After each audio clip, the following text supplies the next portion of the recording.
Fellow Nigerians, let me begin by once again wishing our beloved country happy 58th independence anniversary.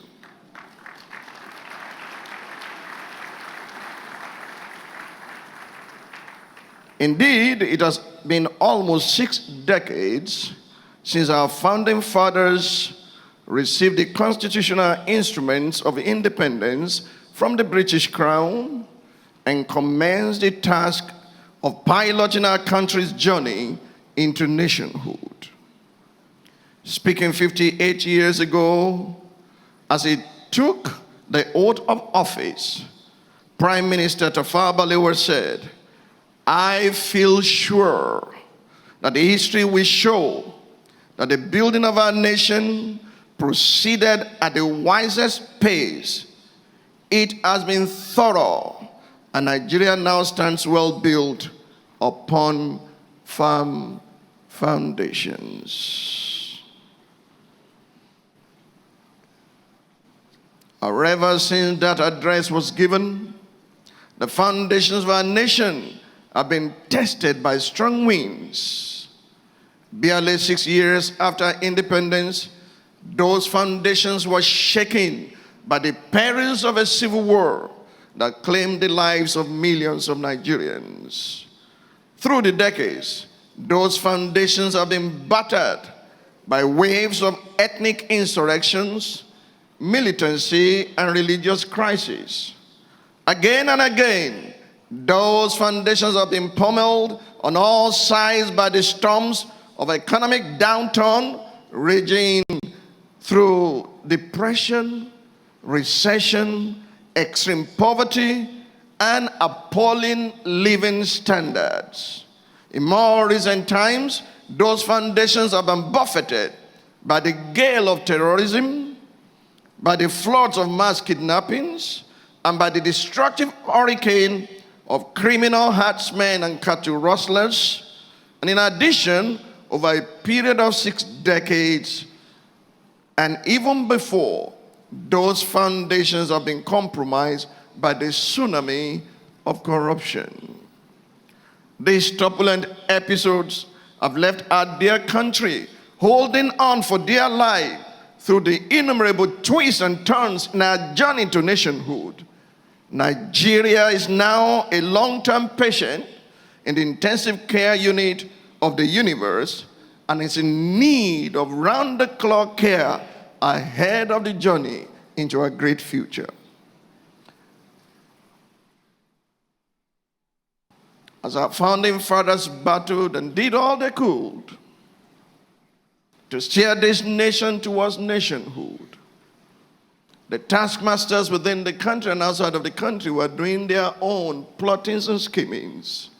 And at the end of the day, Prime Minister Thatcher, Margaret Thatcher, spoke the truth.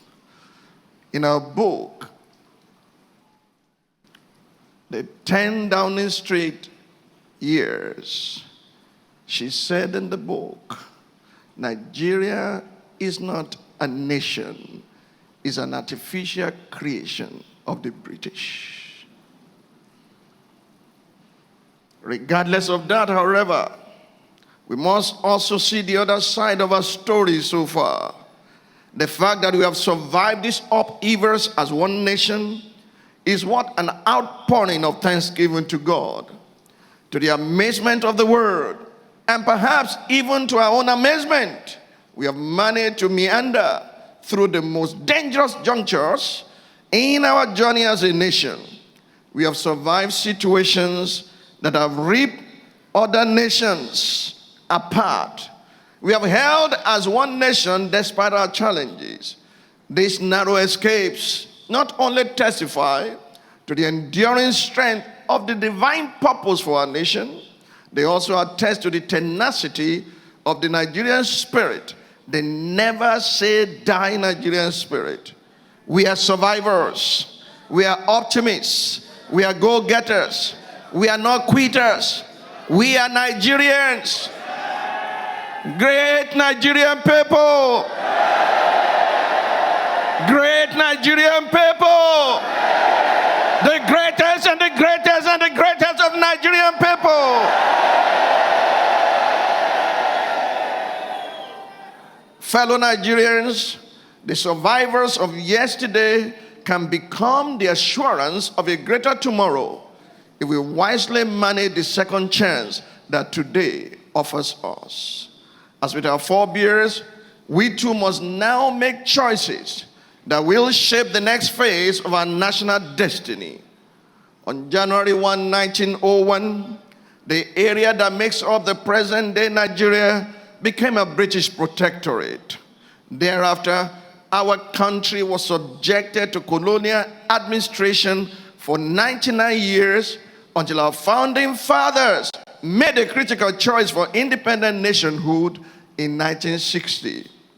By next year, 2019, it will be another 59 years since independence.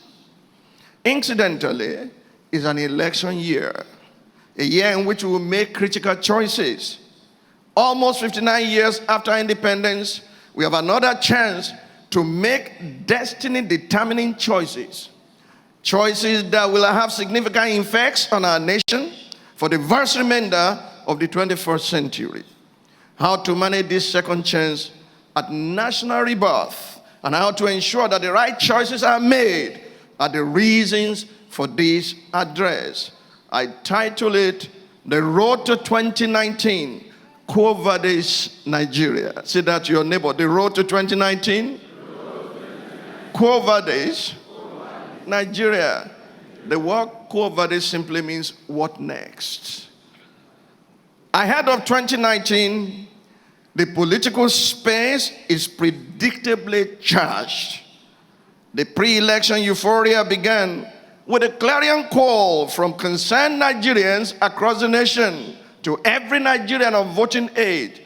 Get your PVC became the rallying cry, and many Nigerians have heeded the call and ready to vote or be voted for.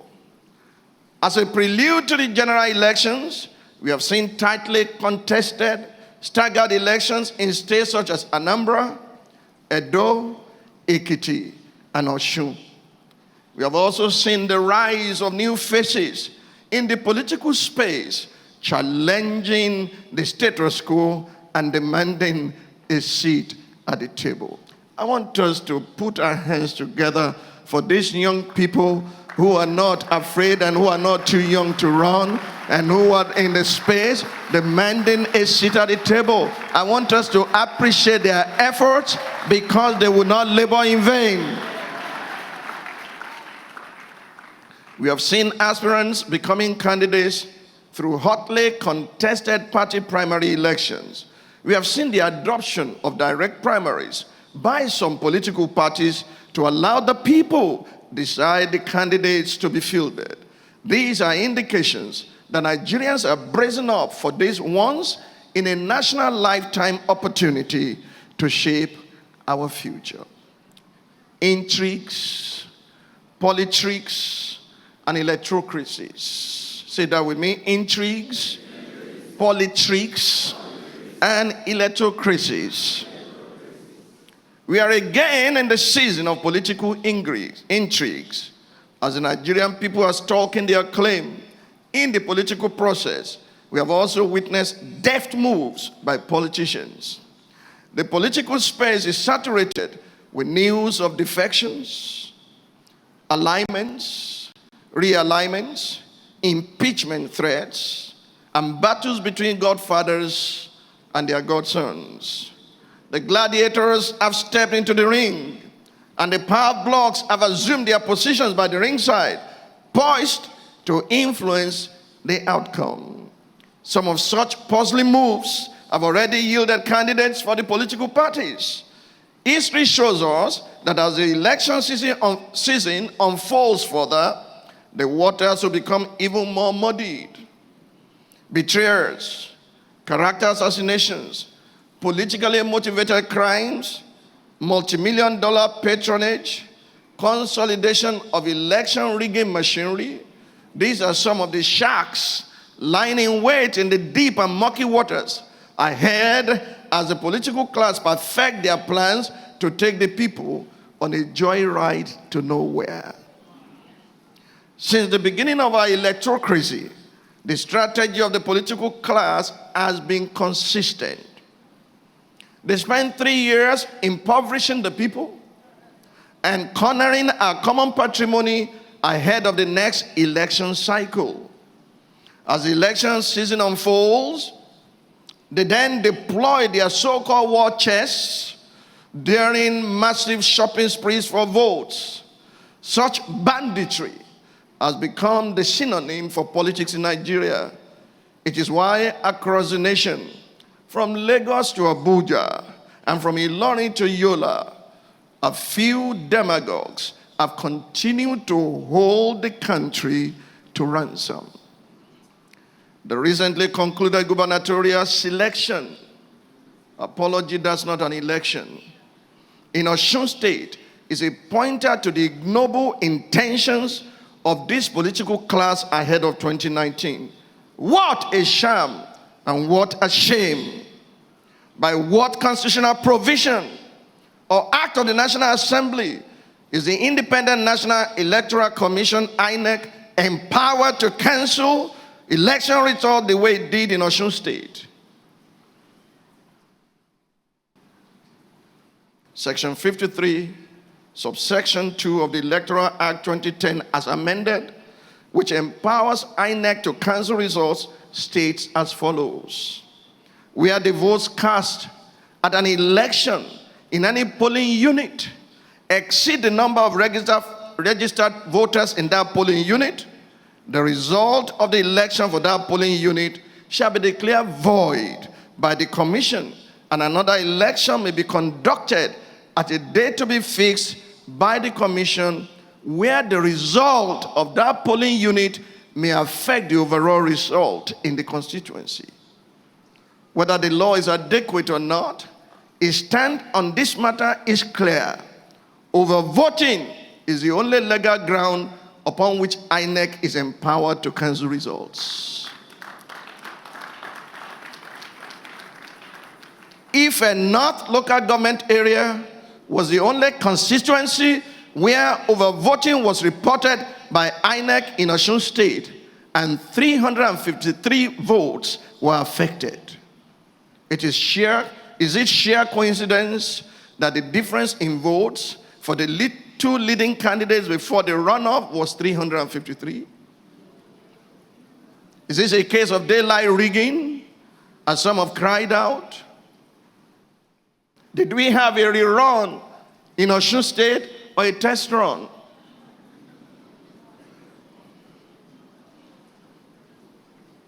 In the 2015 elections, widespread incidents of card reader malfunction did not warrant election cancellation.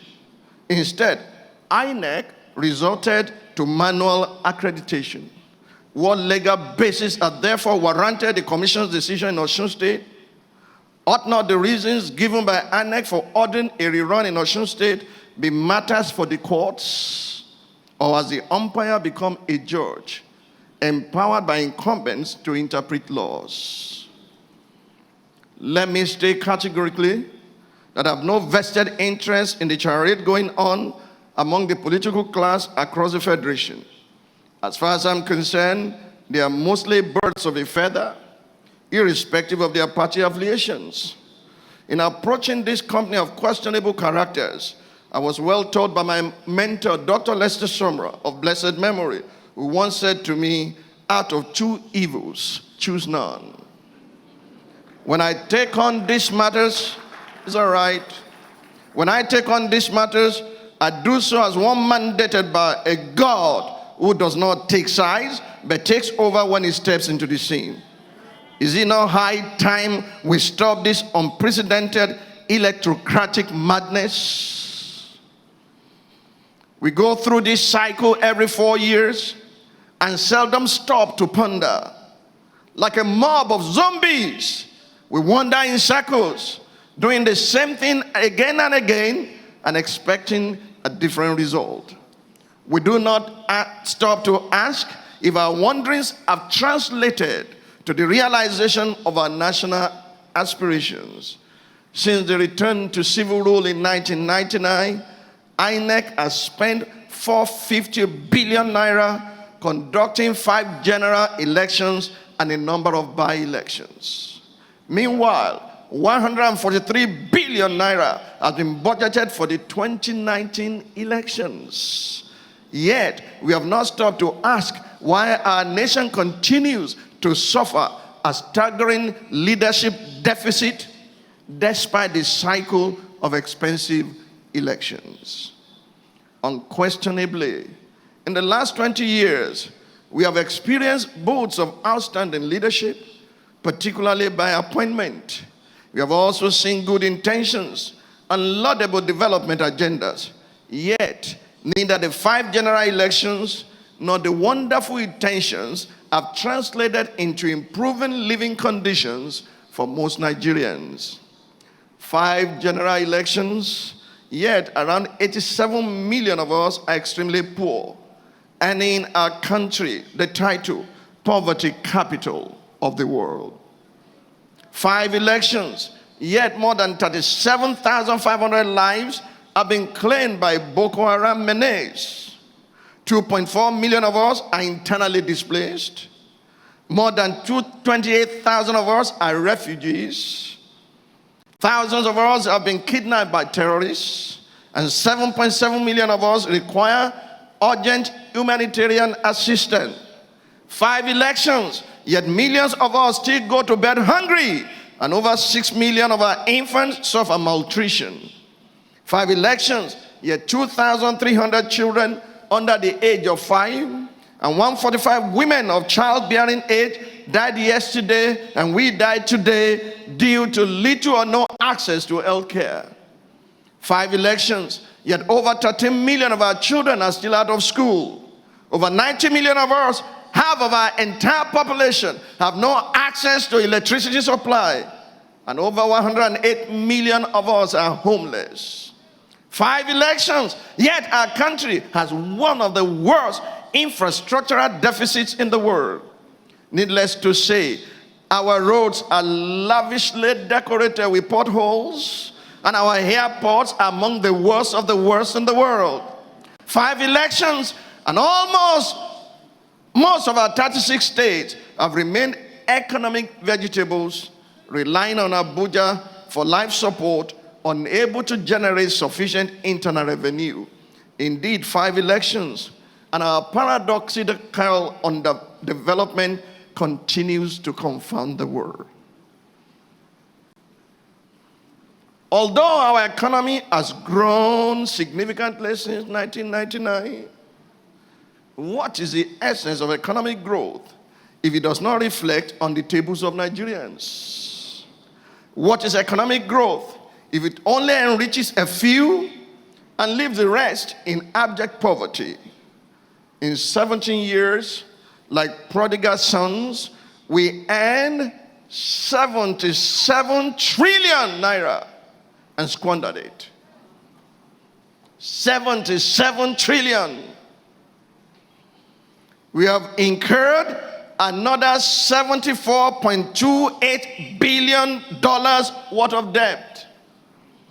Barely 14 years after a debt burden of $18 billion was lifted off our shoulders. We have incurred, yet there is no commensurate development to show for the debts we are piling up for future generations of Nigerians.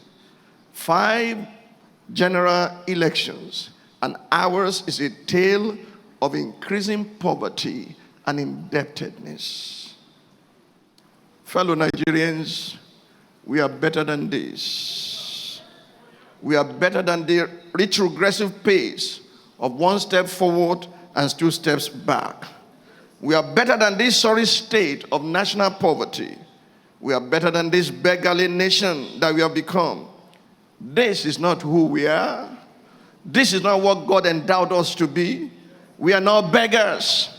We are not failures. We are not a burden to the world. We are a blessed nation. We are the hope of Africa. We are destined to give the world civilization that will astonish humanity. We are Nigerians. Great Nigerian people. Great Nigerian people. The greatest and the greatest of Nigerian people.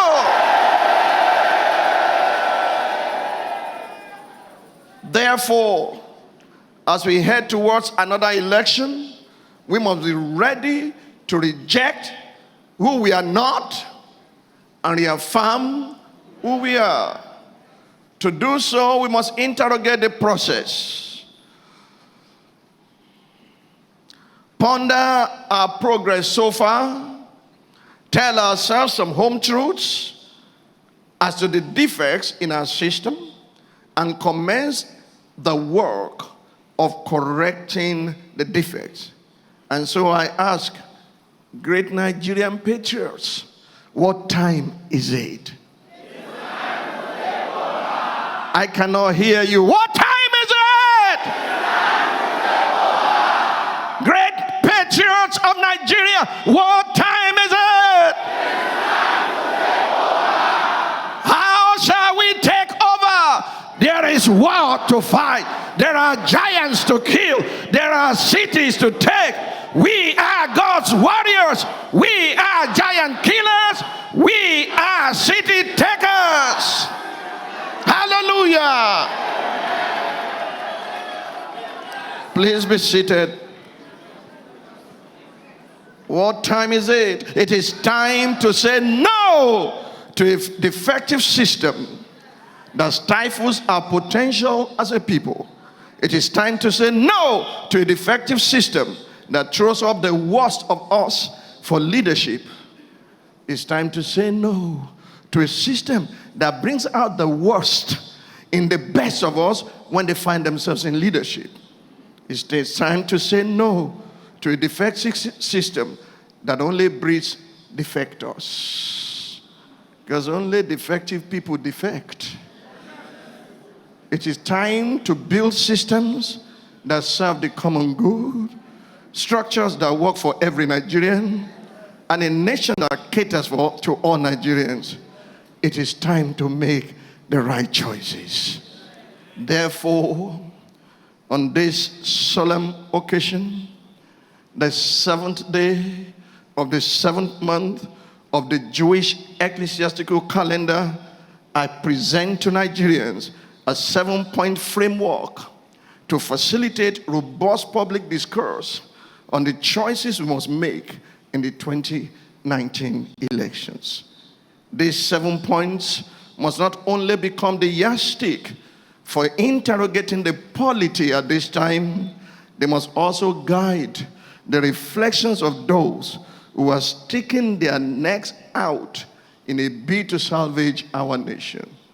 In addition, these points must challenge incumbents as they attempt to seek re-election. These pivotal points are milestone on the journey to 2019. The 7 milestones are: number 1, the mood. Somebody say the mood. Number 2, the man. I can't hear you. The mood, the man, the method, the medium, the moment, the mission, and the mandate.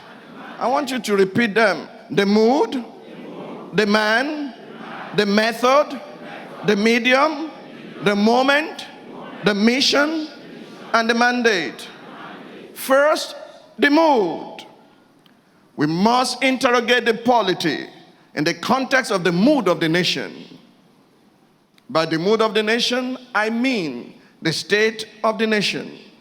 I mean the hopes, expectations, aspirations of Nigerians, the pains of many Nigerians who do not feel the pulse of the government in spite of its self-acclaimed efforts.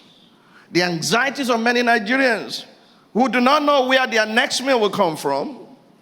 The cries and agonies of Nigerians who are daily losing loved ones and property to criminality, to terrorism, to violence, and to vicious killings. I'm talking about the worries of that family man whose children are about to be sent out of school, because his minimum wage is not a living wage and can barely put food on the table, not to talk of meeting the demands of school fees. I'm talking about the fears of that woman who is about to be retrenched because her company has been unable to survive the recession. I'm talking about the conundrum of that entrepreneur who borrowed money to start a business but cannot break even because of cost of running a diesel generator. Now the loan is long overdue for repayment and the creditors have come threatening. I'm talking about the identity crisis of the PhD holder who, after enduring 5 years without a job, has opted to become a truck driver alongside thousands of others who did not have the opportunity to go to secondary school. By the mood, I mean the questions on the minds of many Nigerians who wonder whether there is truly religious freedom in Nigeria when 15-year-old Leah Sharif is still being held captive by Boko Haram for refusing to renounce her Christian faith, while other girls captured along with her from Government Girls Science and Technical College Dapchi were released 6 months ago following the intervention of the federal government. Is the federal government for Muslims alone? I mean the outbreak of violence in Jos and the evacuation of hundreds of university students. I mean the fear and shame on the face of that farmer in Benue who has since abandoned his farmland to marauding herdsmen. The despondency of the cattle owner in Zamfara whose livelihood has been stolen by rustlers, and the resentment of the father in an internally displaced persons camp in Borno who cannot tell if his family members are in Boko Haram's custody or dead. By the mood of the nation, I mean the apathy of the electorate who can neither relate to the self-proclaimed achievements of the governing party nor the self-interested agitations of the opposition parties. I mean the reservations of many Nigerians, those who are contesting and trying to create a new order, and fellow citizens who they expect to vote for them who now suffer from weariness, apathy, and the latest epidemic in the country, politics-induced traumatic stress disorder. What is the latest epidemic in the country? Say it with me, politics-induced traumatic stress disorder. I mean the restlessness of the majority of the youth population, whose tolerance level regarding the deprivations to face is close to breaking point. We must interrogate the polity with these realities in mind. Any politicking that is blind and deaf to the mood of the nation is tantamount to the anomaly portrayed in Proverbs chapter 25, verse number 20. He reads, and I quote, "Like one who takes away a garment in cold weather, and like vinegar on soda is one who sings songs to a heavy heart." To make empty campaign promises ahead of the 2019 elections is to be insensitive to the plight of Nigerians. Nigerians should no longer tolerate hereafter those who promise them change, and when they get to power, change the promise. Next, we must interrogate demand. Somebody say demand. I use the word man in the gender-neutral sense to refer to both men and women. By man, I mean the kind of persons who we should select to leaders. To underscore the need to publicly interrogate those vying for leadership, I'm reminded of the immortal words of the late sage, Chief Obafemi Awolowo.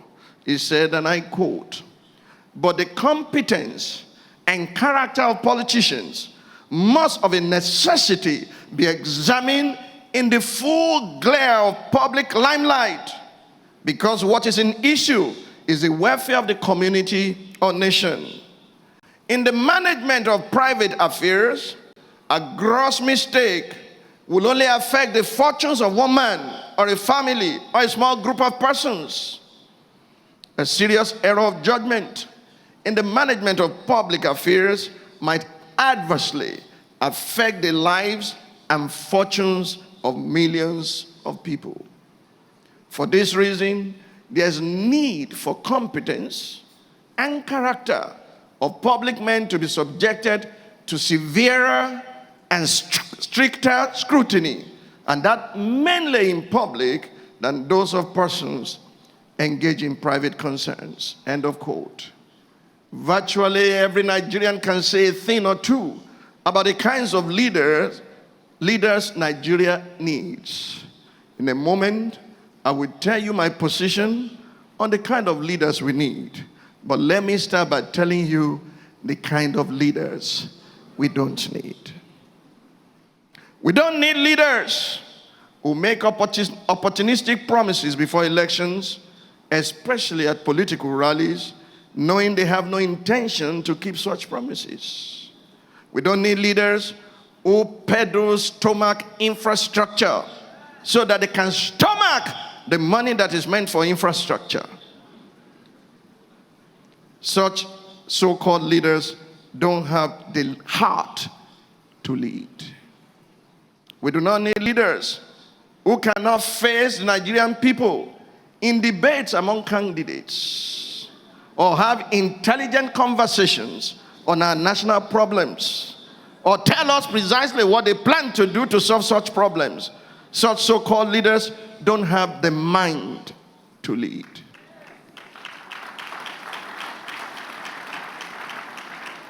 We don't need leaders who merely daydream or pontificate about a new nation but cannot do the hard work required to build that nation.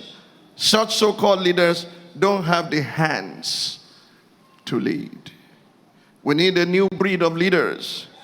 We need leaders who tick the heart, the head, and hands boxes on the leadership checklist. We need leaders whose hearts are melted by the cries and agonies of Nigerians and are burdened by the state of the nation. We need leaders who are not distant from the people and who are touched by the feelings of our infirmities. We need leaders who have the mental fortitude to navigate the complexities of our national realities and conceive appropriate solutions to our national dilemmas. We need leaders who possess the power of execution and the ability to see to it that solutions are effected and policies implemented. This is the breed of leaders we need in 2019 and beyond.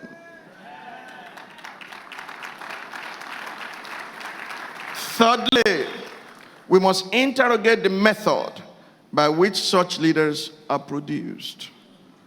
How effective is this electrocracy masquerading as a democracy?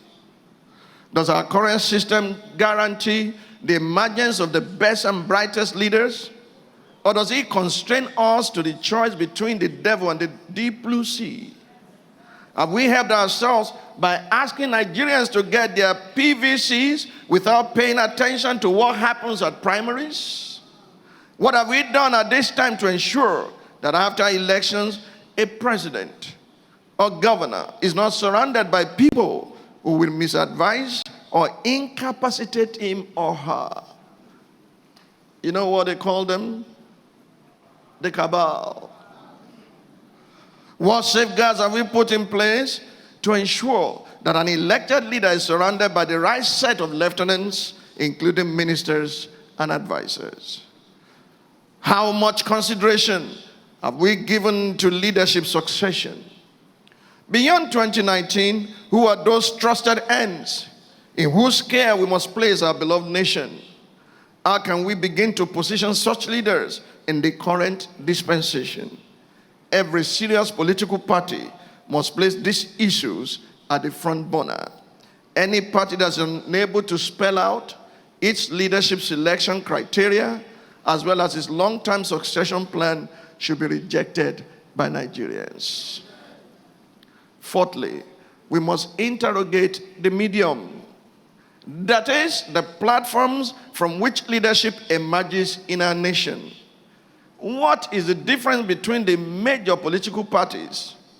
Does the mess going on during party primaries not remind us of our Abacha's infamous 5 fingers of a leprous hand? What informs political alignment? And what is responsible for the endless cross-carpeting? Is it not because the same corrupt blood flows through the veins of these parties? What kind of leaders can such a system throw up, other than leaders who are mainly motivated by an unbridled lust for power? How can we midwife political party formation to ensure the emergence of platforms built on integrity, on mistaken ideologies, and uncompromising commitment to the well-being of Nigerians? This takes me to the concept of the political family, which I've spoken about extensively in the past. In essence, a political family is a group of stakeholders transcending ethnic, religious, and political affiliations. It's a group of patriots bound by a common DNA, which is the shared commitment to a distinct nationhood agenda. I call on Nigerians to take a stand with me in the coming days as I pioneer one of such families in 2019 and beyond, with the sole aim of taking our nation back to our pride of place in the community of nations. This brings me to the next critical point, the moment. Every nation has what in the biblical lexicon is referred to as its time of visitation.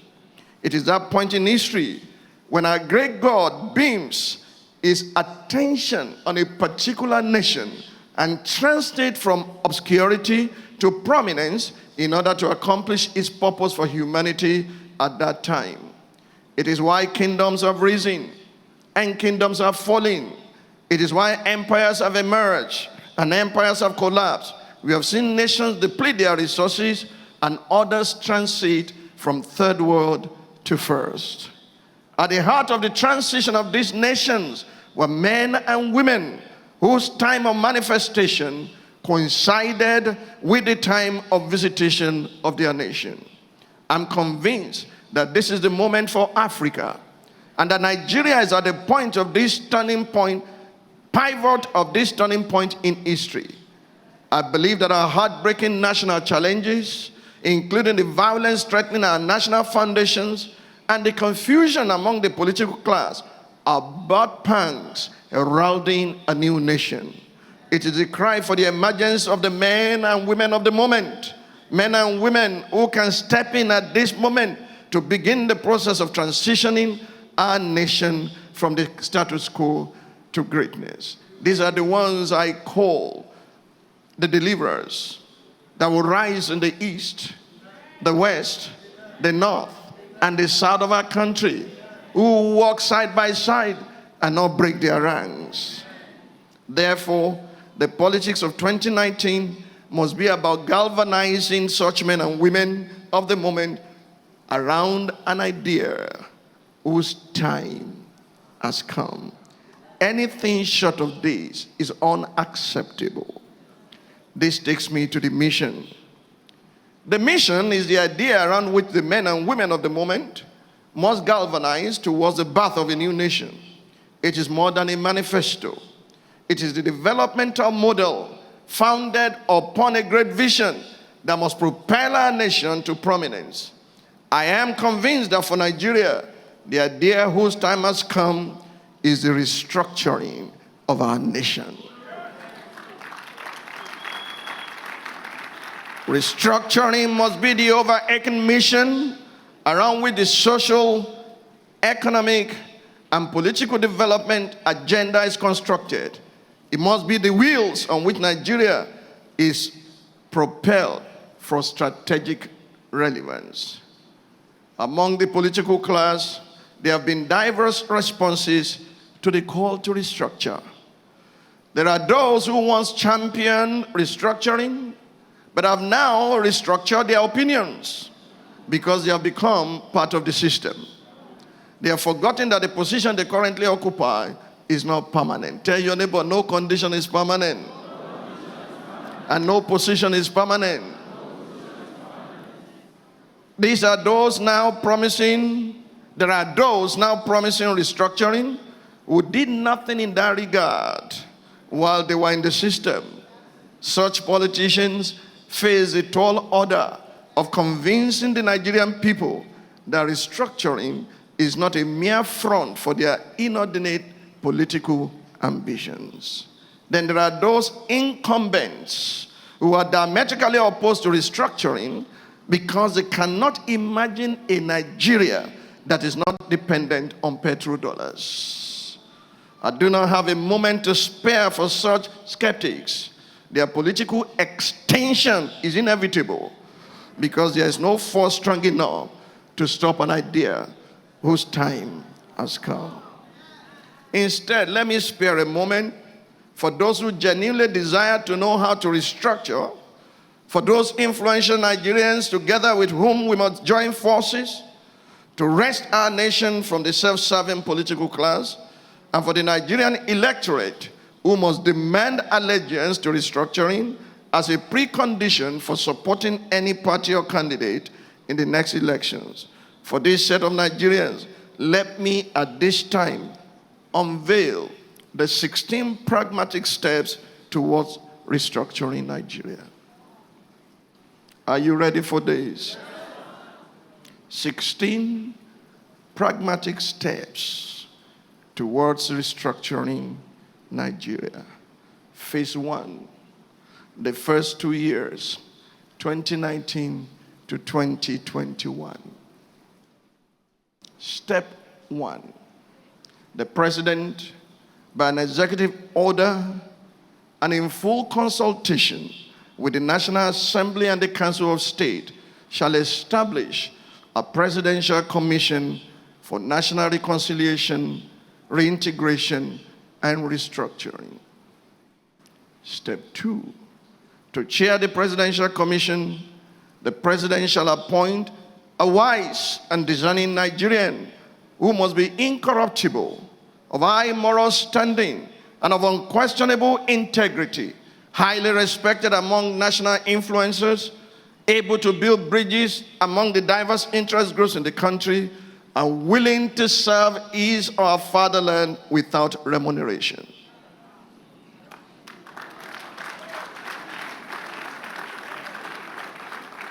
Step 3, the chairperson shall devolve the Presidential Commission into 6 zonal commissions and shall appoint for each zone a zonal commissioner. The zonal commissioners shall be technocrats mandated to create and implement master plans for their respective geo-economic zones and to coordinate the transition of the economies of the state within the zone into integrated zonal economies, working closely with the respective state governments. Step 4, the Presidential Commission will launch a nationwide reconciliation and reintegration drive and shall creatively communicate the new Nigerian narrative with a compelling national vision and brand identity. Step 5, the Commission shall institute a social impact bond for the implementation of the zonal economic master plans. The financing scheme shall be structured into key sectors, including agriculture, which we had neglected, manufacturing, and solid minerals development, as well as the creative culture and innovation industries based on zonal competitive advantage. Education and human capital development in each zone shall be designed to build capacity for the social, economic, and industrial agendas of the respective zones. Phase 2, the next 2 years, 2021 to 2023. Step 6, through policy harmonization and coordination, the state governments will progressively integrate the state economies into zonal economies. The zonal commissions at this point will relate to the states as regional development consultants, midwifing the emergence of 6 geo-economic zones in line with the zonal master plans. Let me tell you what is exactly defective with our system. We put democracy before development. Nations of the world prioritize their development before democracy. So we have put the cart before the horse, and instead of going forward, we have been moving backwards. So instead of geopolitical structure, we need to first develop 6 geoeconomic zones in line with the zonal master plans.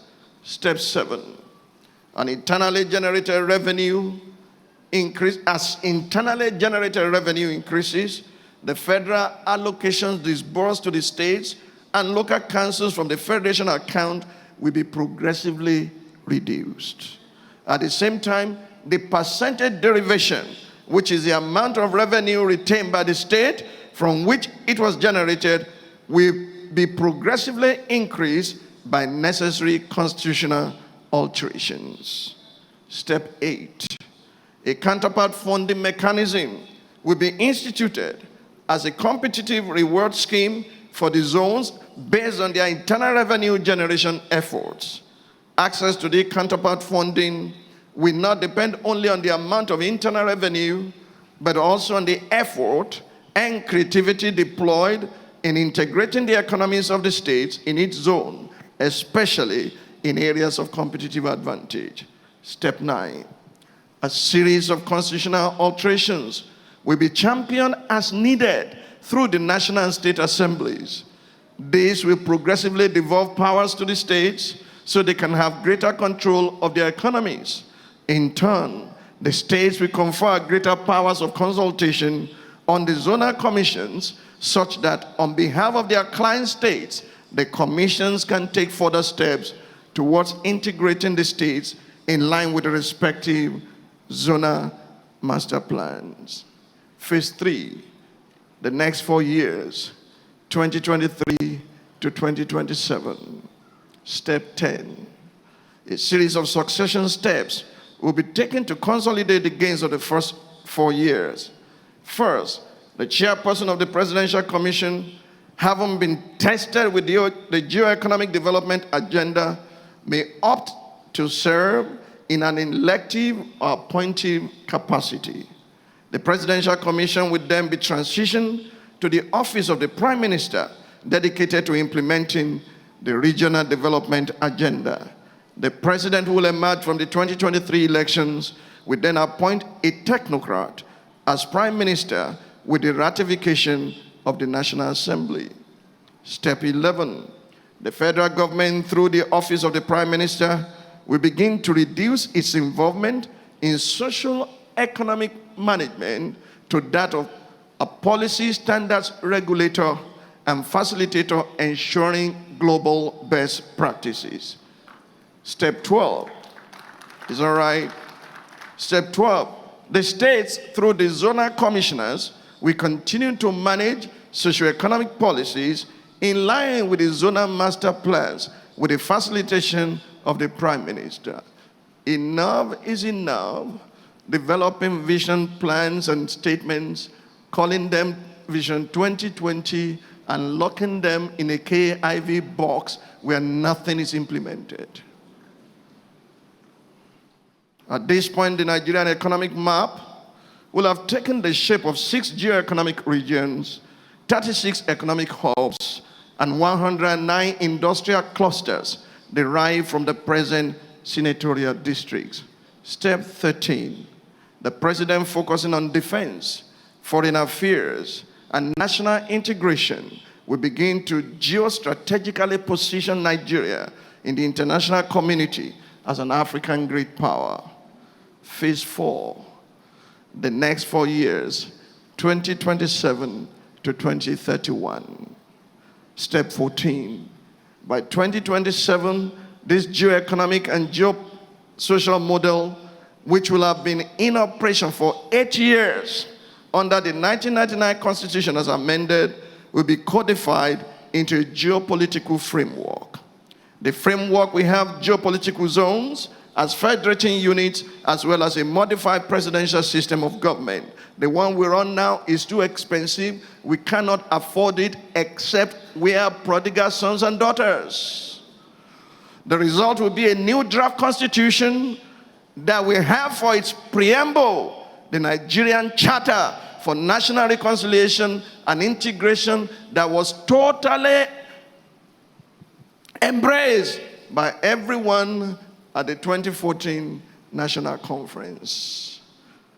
Truth be told, we proposed and promoted that Nigerian Charter for National Reconciliation and Integration, and it was embraced and approved by all as something that can ignite unity in our nation, and our togetherness will remain intact. Step 15, Nigerians at home and in the diaspora will be accorded the opportunity to adopt this framework through a referendum, thereby giving the people a constitution that will be truly deserving of the introduction.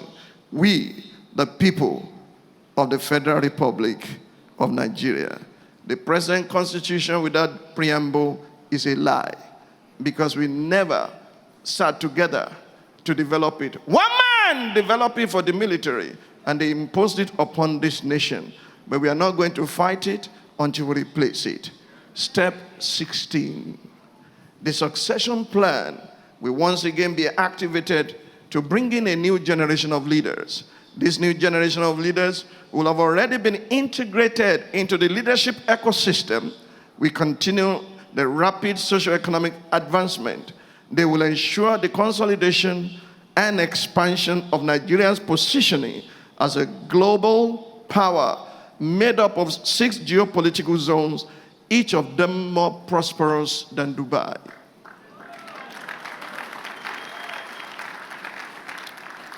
In due course, this generation of leaders will in turn pass the baton to the next generation. Fellow Nigerians, there are only 2 choices in the 2019 elections. Like our founding fathers, we can once more choose the path of nationhood, or find ourselves and our children once again doomed to servitude. As a patriot, an ardent believer in the destiny of our nation, I stand before you today to challenge you to choose nationhood. Choose nationhood and set Nigeria free from the shackles of wicked leaders who perpetuate terror with their errors. Choose nationhood and break the chains of political banditry and economic bondage. Choose nationhood and set this nation loose on the flight to greatness. Some of you may be asking, how do we choose nationhood? Is nationhood going to be on the ballot box as we go to the polls in 2019? Is there a candidate that goes by the name nationhood? Is there a political party named nationhood? A choice for nationhood has nothing to do with any of these. It has nothing to do with any political party or the political interest of any of the candidates or any candidates. To choose nationhood is to put the interests of Nigeria at the heart of our actions and decisions in 2019 and beyond. At the beginning of this year, I made known to you that what God said to me.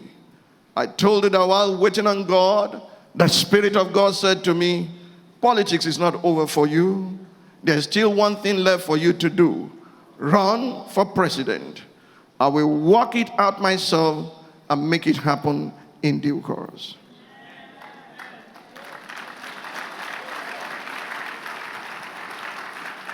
Since then, people have read diverse connotations to my declarations. A number have asked me to flag off my campaign. Politicians from the leading political parties have approached me with attractive offers. Some would like me to be running mate to whoever emerges. Others have given me the platform to be the candidate, the presidential candidate herself. I remember telling one of those, I will accept if you allow my wife to be my running mate, so that we know it's a family business. The gentlemen of the press have inquired as to whether I will run against the incumbent. My response has always been that I will not run against President Muhammadu Buhari because I know he's number 15. However, fellow Nigerians, on this day, the 7th of October 2018, I declare to you that I'm running.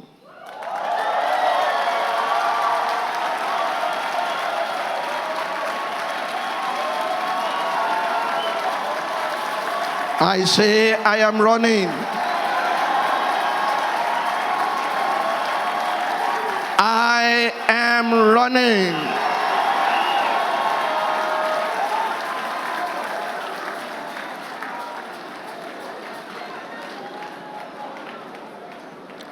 Yes, I am running.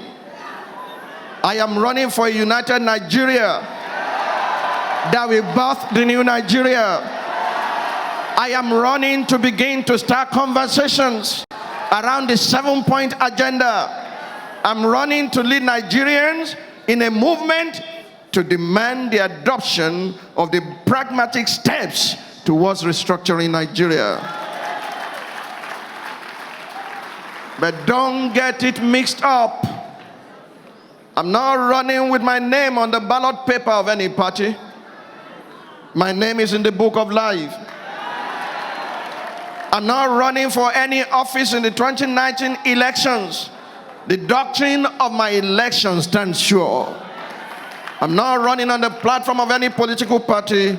I am building a political family.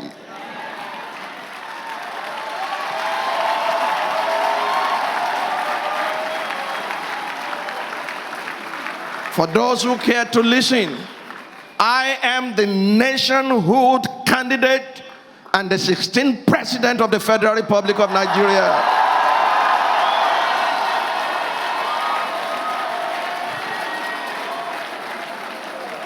And what is my role? What is my role between now and 2019 and thereafter? I'm stepping in to pitch the unyielding political class against God and against his agenda for our nation. I'm stepping in to execute the judgment that is written against perjurers, those politicians who make promises they have no intention to fulfill, those who swear oaths of deceit with their hands on the Bible and the Quran, those oppressors who feed fat on our common patrimony and return every 4 years to refill their tanks of deceit, those who think they have an entire region or state in the palm of their hands and can play God in the affairs of the nation. I'm here to tell them your time is up. Shout it loud. Your time is up. Shout it loud. Your time is up. And for those who doubt if this will ever happen, hear the word of the Lord. Isaiah 49:22 to 26. If you ever doubt this will happen, hear the word of the Lord. Isaiah 49:22 to 26. He reads, and I quote, "Thus says the Lord God, behold, I will lift my hand in an oath to the nations, and set up my standards for the peoples. They shall bring your sons in their arms." Those in the diaspora, get ready, and I will soon be on my way to Canada, to Calgary, to stir up Nigerians, as we have done in London, we have done in America, we have done in Australia, we have done in Scotland, we have done in London. We are going to Calgary to start those in diaspora up. They shall bring your sons in their arms, and your daughters shall be carried on their shoulders. Kings shall be your foster fathers, and their queens your nursing mothers. They shall bow down to you with their faces on the earth, and lick up the dust of your feet. Then you will know that I am the Lord, for they shall not be ashamed who wait for me. Here is a big question. Shall the prey be taken from the mighty, or the captives of the righteous be delivered? But thus says the Lord, even the captives of the mighty shall be taken away, and the prey of the terrible be delivered. For I will contend with him who contends with you, and I will save your children. I will feed those who oppress you with their own flesh, and they shall be drunk with their own blood, as with sweet wine. All flesh shall know that I, the Lord, am your Savior and your Redeemer, the mighty one of Jacob. Somebody praise the Lord.